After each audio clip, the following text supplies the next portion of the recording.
just the urgency and the change you saw specifically in that third quarter from your squad.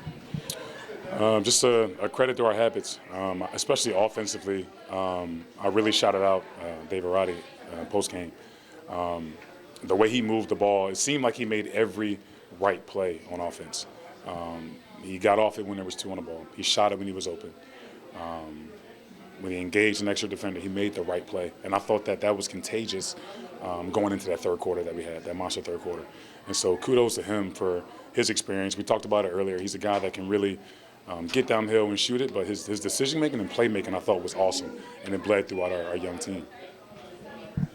AJ was just speaking after just about the physicality of the game. Every game is physical, but this one felt a little bit more than others. But how do you think they handled it and also brought it?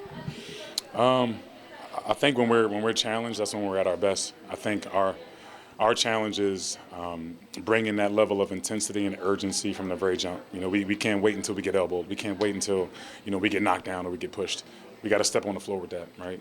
That's what separates us from guys at the next level, right? They walk onto the floor ready to go take what's there. So I love the mentality. I thought, you know, our 905 alum, TP came in and his effort defensively was awesome. So he kind of jumped right in, but we got a full team effort, and then it's just fun to watch when you have everyone committing to the cause.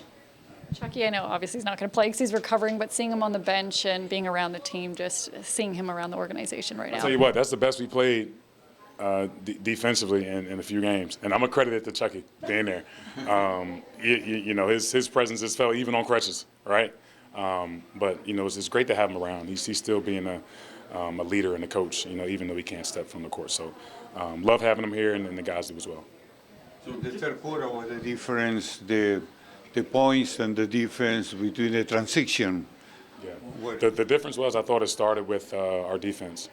I thought in that second quarter in particular we allowed our lack of ball movement and shooting offensively to kind of impact our defense, right? They went zone for a bit. It kind of paralyzed us very briefly. We snapped out of it. But I thought that allowed, you know, to impact our defense. That third quarter, you know, whether shots went in or not, and they tend to fall when you're defending a little bit better, but we just didn't allow what was happening on offense to impact our defense. And I thought that's what was the difference in that quarter. You're a little bit more animated today than other games I've seen. How do you tiptoe that line of like, hey, they need to hear it a little bit more from me today, or to just kind of let them play through it? How do you tiptoe that line in your own mind? Just a feel. Try to feel what your team needs. If they need that jolt, you know, if they're playing hard but not executing, you communicate a certain way.